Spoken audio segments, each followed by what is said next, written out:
इसी प्रकार से देखो कि भरत जी का श्री रामचंद्र जी में कितना उच्च कोटि का भाव था।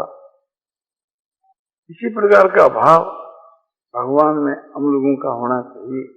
अपने इष्ट देव में ऐसा ही भाव होना चाहिए। भरत जी महाराज जो है, जो ननिहार से आते हैं, तो आते ही एक प्रकार से अपने पिता को कैकेयी के महल में समझ करके और माता कैकेयी के भवन में सो जाते हैं। ये कथा जो है तुलसीकृत रामायण में, वाल्मीकि रामायण में, अध्यात्म रामायण में, पद्म पुराण में, महाभारत के वन पर्व में बहुत जगह थी। थोड़ा कहीं परस्पर में जो भेद आता है, ये कल्प भेद है। बात सभी ठीक है, किसी युग के बीच में भगवान ने कैसी लीला की, किसी युग में कैसी लीला की, तो इस न्याय से सभी ठीक है। तो सभी को शामिल करके उनके सार, उनमें जो सार वो आपको बताया जाता है। भरत जी जाकर पूछते कि माँ, आज मैं पिताजी को नहीं देखता हूँ महल में, पिताजी इस वक्त कहाँ है? माँ ने बोला, बेटा, उत्तम कर्म करने वाले जिस लोग को जाते हैं, तेरे पिता उसी लोग को गए, यानी स्वर्ग को गए। तो ये सुन करके भरत जी विलाप करने लगे। क्या पिताजी विदा होने के समय मुझसे मिले नहीं, ये हमारे दुर्भाग्य की बात है। उस वक्त में पहले ही हमको बुला लेते तो बहुत ही अच्छी बात रहती। माँ, पिताजी की मृत्यु कैसे हुई? पिताजी मरने के समय में मुझको हमारे ज्येष्ठ भ्राता राम को नहीं सौंप गए, ये हमारे दुख की बात है। वे हमारे को भगवान श्री राम के प्रति सौंप जाते तो कितना आनंद होता। इस प्रकार से वे विलाप करने लगे। माँ से पूछा कि माँ, पिताजी के मरने का क्या कारण? तो माँ ने कहा कि बेटा, मरने के समय में हा राम, हा लक्ष्मण, हा सीते, इस प्रकार से तेरा पिता है तो पुकारता पुकारता मरा। तो भरत जी के और भी विचार हो गया। तो क्या माँ उस समय में हमारे ज्येष्ठ भ्राता श्री राम और हमारे भाई श्री लक्ष्मण और सीता जी यहाँ नहीं थे, कहीं बाहर में गए थे? और बाहर में गए तो कहाँ गए थे? तो उस समय की बीच माँ जो है, ठीक है, अपना हृदय कठोर बना करके और सारी घटना कह सुनाई कि मैंने 2 वरदान मांगे थे। एक में भगवान श्री राम को जो है 14 वर्ष के लिए वनवास, और एक में तेरे लिए 14 वर्ष की राजगद्दी। तो इसकी खबर जब मंथरा को पड़ी तो मंथरा ने हमारा बड़ा उपकार किया। मंथरा ने आकर के सारी खबर दी कि देख, तुम एक प्रकार से थी अपने भूल में है, यदि काजा राम हो जाएंगे तो तेरे को सारी उम्र तकलीफ उठानी पड़ेगी। और उसी ने हमारे को फिर ये रास्ता बताया कि 2 वरदान घोर रूप से थी तुम्हारे रखे हुए हैं। तो एक वरदान के लिए राम के लिए 14 वर्ष का वनवास, एक वरदान के लिए 14 वर्ष के लिए राज्य। ये शिक्षा मुझको उसने दी। तो ऐसा ही मैंने किया। ऐसा करने से भ्रातृ प्रेम को दिखलाते हुए और वो पति प्रेम को दिखलाती सीता और भ्रातृ प्रेम को दिखलाता हुआ लक्ष्मण, ये दोनों उनके साथ में चले। उनके साथ में चले जाने पर उसके शोक से तेरे पिता ने प्राणों का त्याग किया। जब ये सब बात सुनी तो भरत जी मूर्छित होकर के उस वक्त में गिर पड़े, जैसे नदी के तट का वृक्ष गिर जाता है तट के किले। इसी प्रकार से भरत जी महाराज गिर पड़े, बेहोश हो गए। थोड़ी देर के बाद जब होश आया तो माता कैकेयी को बहुत सी गालियां देने लगे। फिर दुष्टा, तो कौन है बतला तो सही, तू मुझको मुंह मत दिखला, अपना मुंह काला करके हमसे चली जा कहीं। श्री राम ने तुम्हारा क्या निष्ठ कर दिया? राम से सबको ही प्रेम करते हैं और वो किसी का निष्ठ नहीं करते, तो तेरे दिल के वहां राम से बैर कैसे हुआ? मेरा जो जीना है सो धिक्कार है, जो मैं राम का विरोधी होकर के जी रहा हूं। तेरी यदि यही इच्छा थी तो जब मैं पैदा हुआ उस वक्त में उसको विष दे देती, तो आज ये दुख मुझको देखना नहीं पड़ता। और राम को वन में निकाल करके की और मुझसे तू सुख चाहती है, तो तुम्हारा मनोर सफल नहीं होगा। मैं कभी एक प्रकार से थी राम के विरोध में राज नहीं कर सकता। ये बात कहने के समय तुम्हारी जीवा में कीड़े नहीं पड़े? बहुत सी खोटी बातें कही। तो वाल्मीकि रामायण में तो यहां तक बातें आती है कि मैं तुम्हारा अभी मस्तक उतार डालता तलवार से, किंतु मैं क्यों नहीं उतारता हूं कि मैं तुम्हारे को मार डालूंगा तो भगवान राम मेरा त्याग कर देंगे। तो इस भय से मैं तुम्हारे को नहीं मारता हूं। तो तू जीती है तो राम की दया से जीती है।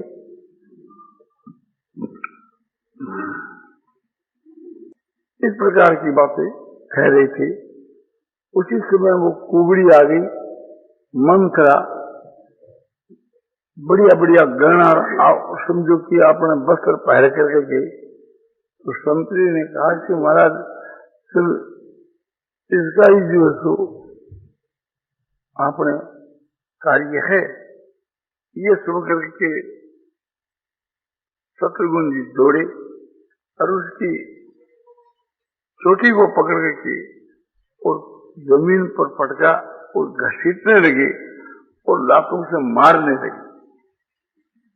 और वो चिल्लाने लगी और वो सुपार्श के लिए कैकेयी को पुकार करके बोलने लगी, हे कैकेयी, मैं तुम्हारा कितना बड़ा उपकार किया और उसका मुझको ये पुरस्कार मिल रहा है।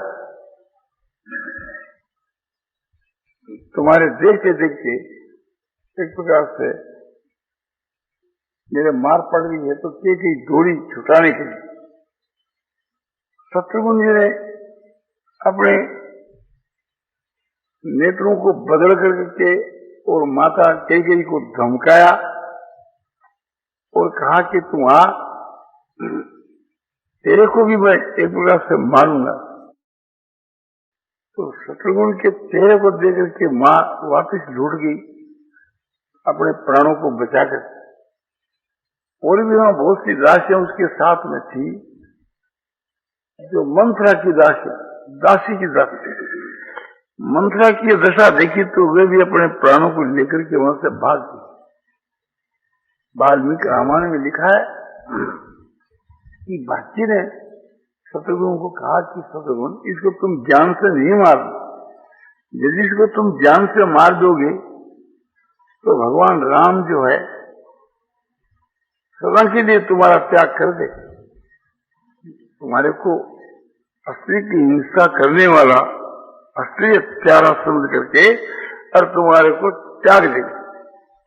तो शत्रुघ्न जी ने उसके प्राणों को छोड़ दिया और दोनों भाई कौशल्या के महल में जाने के लिए रवाना हो। माता कौशल्या ने ये बात सुनी कि भरत और शत्रुघ्न ननिहार से आए हैं और वे कैकेयी के महल में है। यदि कैकेयी के साथ में इस बात को लेकर के बेमनस्सा हो गई थी, किंतु उसकी परवाह नहीं कर करके भरत शत्रुघ्न से मिलना है, ऐसा उत्कोटि का भाव लेकर के कौशल्या अपने महल से उतर करके और कैकेयी के महल में जा रही। ये कथा उसी रामायण में नहीं है, वाल्मीकि में है। रास्ते में दोनों की भेंट होगी तो भरत शत्रुघ्न दोनों भाई कौशल्या के चरणों में गिरे और माता कौशल्या ने उनको उठा करके गोद में बैठा लिया भरत को और कहा कि बेटा भरत, तेरी माता की जो करनी है उसको तुमने सुना होगा ना? हाँ बोले मां, मैं सुन चुका, किंतु मैं आपको विश्वास दिलाता हूं, श्री राम के वन में जाने में यदि मेरा मत हो तो वशिष्ठ और अरुंधति की हत्या करने से जो पाप लगे वो पाप मुझको लगे। भगवान राम के वन में जाने के बीच के वहां यदि मेरी सम्मति हो तो गौं का जो झुंड है, गौशाला, उसके आग लगाने से जो पाप है वो मुझको है। कि यदि राम के वन में जाने में मेरी सम्मति हो, राम के वन में जाने में मेरी यदि सम्मति हो तो भूत और प्रेतों की पूजा करने से जो दुर्गति होती है वो दुर्गति मेरी हो। इस प्रकार से बहुत शब्द खाने लगे, नाना प्रकार की। माता कौशल्या ने कहा कि बेटा, तेरा कहना सत्य है, तेरी बिल्कुल सम्मति नहीं है, इस बात को मैं जानती हूँ, और इस विषय के बीच के वहां जो कोई तुम्हारी सम्मति मानेगा, तुमने जो शपथ खाई है उन सब का पाप उसको लगेगा। बेटा, एक प्रकार से किसी का भी दोष नहीं है राम के वन में जाने में, न कोई तुम्हारा दोष है न कोई कैकेयी का दोष है, दोष मेरे तकदीर का है, इसमें कोई मंत्रा का भी दोष नहीं है, मेरे भाग्य का दोष है। बेटा, जब राम वन में गए, तुम्हारे ज्येष्ठ भ्राता जब वन के वहां गए, जाने के समय में कह गए कि मां, मेरा भाई भरत मेरे से बढ़कर तेरी सेवा करेगा, तो आज बेटा मैं प्रत्यक्ष देख रही हूं कि तेरा कैसा भाव है। जैसा भाव मैं समझती थी उससे भी बढ़कर के है। जो बात होनहार थी सो हो गई, अब उसके लिए अधिक शोक करना में कोई फायदा नहीं है। भरत जी रोने लगे, माता अपने अंचल से उसके मुख को पूछने लगी और सभी रोने लगे।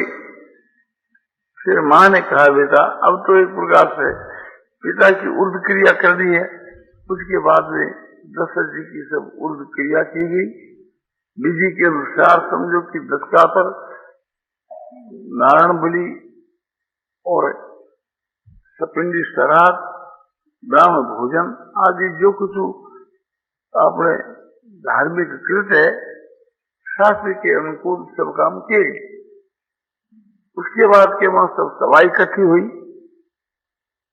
उसके वहां सब मंत्रीगण और गुरुजन, माताएं और प्रधान मुख्य समझो अयोध्या के लोग सब मिलकर के वशिष्ठ को आगे करके और वशिष्ठ से सारी बात कह रहे।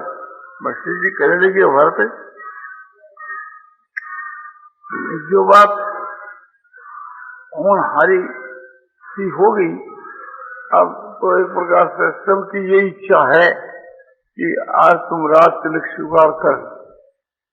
सब तीर्थों का जल लाकर के रखा हुआ है और आज का दिन जो है तो लगन भी बहुत ही बढ़िया है, तो आज एक प्रकार से राज तिलक हो जाना चाहिए। हम लोग की सबकी ये इच्छा है। माता कौशल्या ने विशेष रूप से कहा कि बेटा, मेरी बात को मान करके तुम राज तिलक करा, मेरे संतोष के लिए। तो भरत जी गुरु जी से कहने लगे कि गुरु जी आप जो कहते हो और माताओं की सबकी सम्मति है, तो आप लोग सब मेरे हित की बात ही कहते हैं। आप अपनी दृष्टि से इसमें मेरा हित समझते हैं, आप सभी मेरे हिस्से से हैं, किंतु मुझको राजा बनाने से न तो संसार का किसी का हित दिखता है, न कोई आप लोगों का, और न इसमें मेरा हित दिखता है, किसी का भी इसमें हित नहीं है। ऐसी परिस्थिति के बीच में आप लोगों की आज्ञा पालने के लिए मैं लाचार हूँ।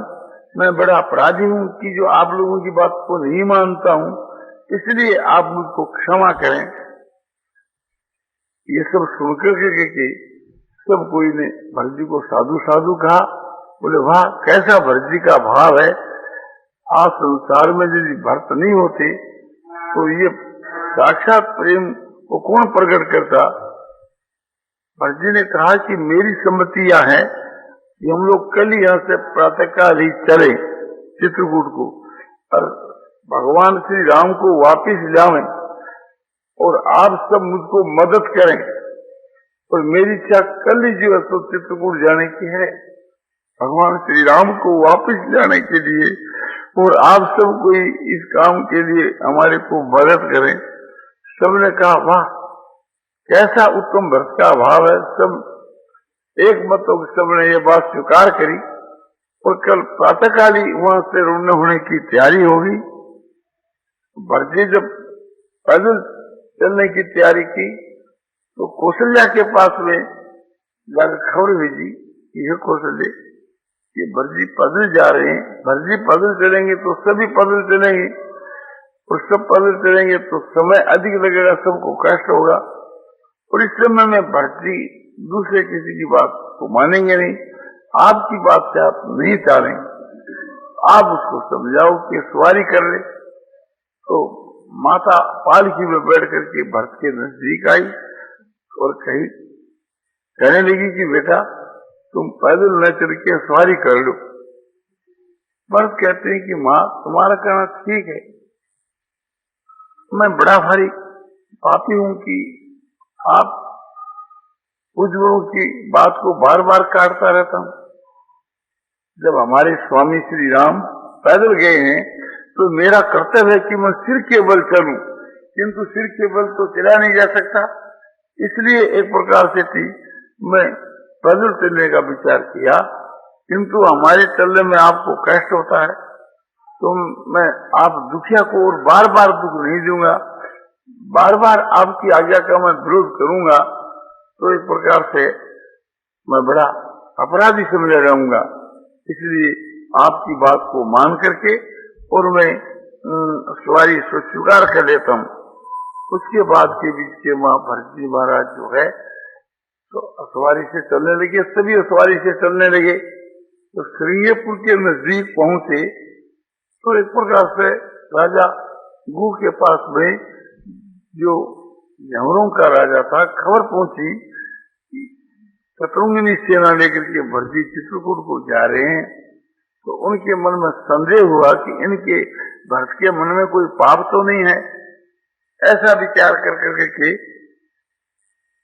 और अपने ज्ञाति वालों को इकट्ठा करके के उसने ये संकेत किया, घोषणा की कि भारत जो है किस उद्देश्य से जा रहा है, मैं इसकी खबर लेता हूं।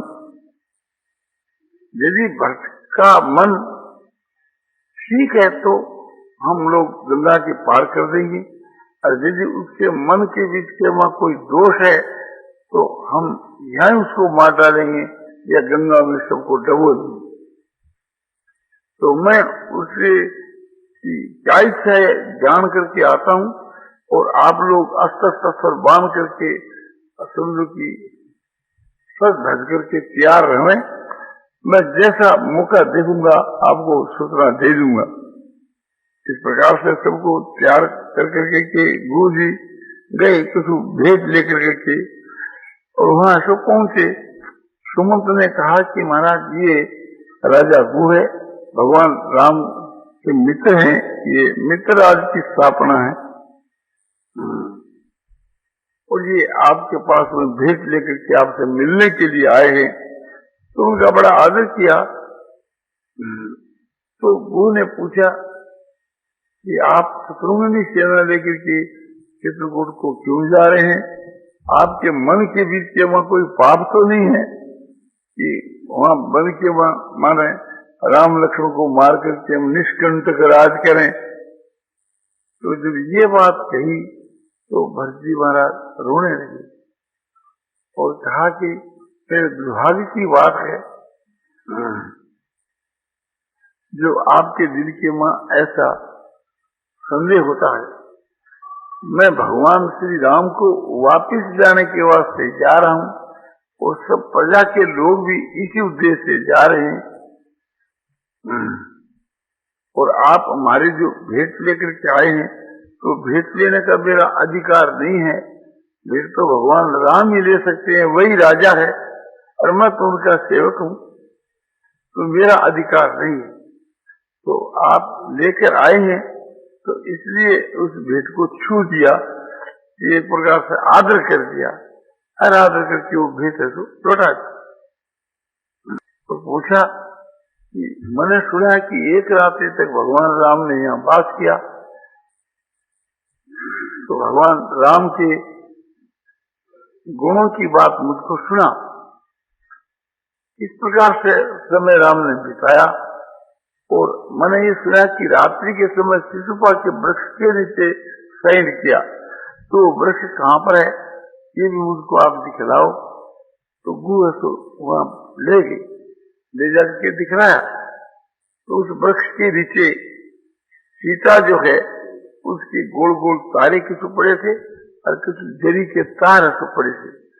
उसको उठा करके और हृदय के लगाने लगे, मस्तक के लगाने लगे और रोने लगे कि मुझको धिक्कार है। जो सीता महलों के बीच के वहां नीरू ढोलों पर मखमल के गिर्रों पर शयन किया करती थी, वो गिर्रा वृक्ष के नीचे उषा की साथी बना करके उन्होंने शयन किया। इसमें मैं ही कारण, इसलिए मुझको धिक्कार। जिस सीता का दर्शन समझो कि सूर्य चंद्रमा और अग्नि वायु देवताओं को नहीं होया करते थे, वो महलों में रहती थी, एक प्रकार से थी। उस सीता का आज दर्शन कोल की रात और बन के पशु कर रहे हैं, मैं इसके वहां हेतु। हाय रे, एक प्रकार से ये क्या हो गया, इस प्रकार से ये विलाप करने लगे। यदि संसार के वहां मेरा जन्म ही नहीं होता तो सीता और राम को ये कष्ट क्यों होता? यदि मैं जन्मते हुए कोई मेरे को बीज दे दिया जाता तो आज ये कष्ट मुझको देखना नहीं पड़ता। इस प्रकार से भर्ती विलाप करने लगे। उसके बाद के बीच के वहां जो है समझो कि पूछा कि और आप बात बतलाई भगवान राम ने क्या किया? बोले जब रात्रि का समय हुआ तो लक्ष्मण से कहा कि लक्ष्मण तुम जल ले आओ, तो गंगा से जल भर करके ले आए। भगवान श्री रामचंद्र जी ने जल का पान किया और बचा हुआ जो जल है उसको लक्ष्मण ने पिया। ये बाद के बीच के वहां जो है लक्ष्मण जी वीर आश्रम से चौकीदारी करने लगे, रात के वहां भगवान के पहरा देने लगे। तो मैंने कहा कि लक्ष्मण तुम भी शयन कर लो और पहरा हमारी ज्ञाति के लोग देंगे और मैं दूंगा उनके साथ के वहां, तुम शयन करो। लक्ष्मण ने कहा कि गुरु तुम्हारा कहना ठीक है, किंतु श्री सीता और लक्ष्मण भूमि पर शयन करते हैं तो मुझको नींद कैसे आ सकती है? इस प्रकार से लक्ष्मण का दिल भर गया और वे पहरा देने लगे और मैं भी उसके साथ में पहरा देता रहा। रात भर हम एक प्रकार से भगवान के विषय की बातें करते रहे और रात बिताई और फिर भगवान दूसरे दिन यहाँ से विदा हो। इस प्रकार से बातें कर करके और दूसरे दिन भरत जी भी वहां से विदा हो गए। आगे पहुंचे, आगे भरद्वाज ऋषि का आश्रम आया तो भरद्वाज ऋषि को खबर करी शिष्यों के द्वारा कि इस प्रकार से भरत शत्रुघ्न आए हैं और साथ के वहां ये अपने ऋषि लोग और सेना भी सब कोई है। तो भरद्वाज जी बाहर आए, आगे के अपने इन सब से मिले, विश्वामित्र आदि मुनियों से, और भरत शत्रुघ्न उनके चरणों में नमस्कार करने लगे। उनको उठा करके हृदय के लगा दिया और पूछा, आप लोग किस उद्देश्य से इस प्रकार से कहाँ जा रहे हैं? तो भरत ने कहा कि महाराज आप तो सर्वज्ञ हैं, महात्मा सब कुछ जानते हैं, और आप भी पूछते हैं कि आप क्यों जाते हो, कहाँ जाते हो। तो एक प्रकार से मैं मारा गया कि आप महात्मा के हृदय में भी मेरे प्रति संदेह पैदा हो गया, अविश्वास पैदा हो गया। भरद्वाज जी ने कहा कि नहीं नहीं, ऐसी बात नहीं है, मैं अपने तप के बल से जानता हूं कि भगवान श्री राम को तुम वापिस जाने के लिए जा रहा। भगवान राम ने भी यहाँ एक दिन वास किया था। मेरा अनुरोध है कि तुम भी यहाँ हमारे आश्रम में एक दिन वास करो और हमारे आश्रम को पवित्र करो। और कहने लगे कि भगवान श्री राम को सब कोई भजते हैं, सारे भगवान के गुणों का गान करते हैं, और भगवान राम तुम्हारे को भजता है, तुम्हारे गुणों का गान करता है। मेरा बड़ा भाग्य है, मैंने बड़ी भारी तपस्या की थी, उस तपस्या के फलस्वरूप में भगवान राम के दर्शन हुए, और राम के दर्शनों का ये फल है कि जो तुम्हारे दर्शन हुए। तुम्हारे को एक दिन एक रात यहाँ रहना ही होगा। इस प्रकार से उनको बाध्य कर दिया। तो एक प्रकार से अर्जी की इच्छा न होने पर भी उसको समझो कि एक दिन एक क्षण एक मुहूर्त युग के समान बीतता था, किंतु क्या करें, वहाँ उनको बाध्य होकर के रहना पड़ा। तो उस जगह के बीच के वहाँ नाना प्रकार की सामग्री समझो कि रिद्धि और सिद्धियों के द्वारा रची गई। घोड़ों के लिए घुड़सवार, हाथियों के लिए हाथीसाल, मनुष्यों के लिए महल, राजाओं के लिए राजमहल, और खाने के पदार्थ, पीने के, चूसने के, और समझो कि भक्ष्य भोज ले पे, ये सभी प्रकार के पदार्थ अलौकिक बनाए गए, दिव्य बनाए गए, और सबको एक प्रकार से खूब आपने खिलाया और खातिरी करी।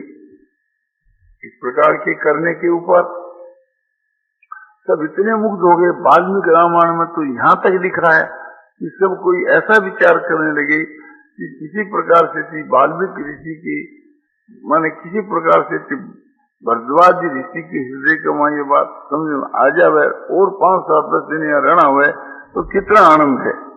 किंतु भरत और शत्रुघ्न को तो एक एक क्षण जुग के समान हुआ बीतता था। जो भगवान श्री राम में जिनका प्रेम था वे तो भगवान के दर्शनों के लिए लालायित थे। इस प्रकार से थी, एक प्रकार से वहां समय बिताया। रात्रि के समय के बीच में भरतजी महाराज के लिए जो राजमहल बनाया गया था, वहां राजगद्दी बनाई गई थी राजाओं के लायक। उसको देख करके भरतजी ने सोचा कि ये तो भगवान राम के लिए है, मैं तो उनका सेवक हूँ।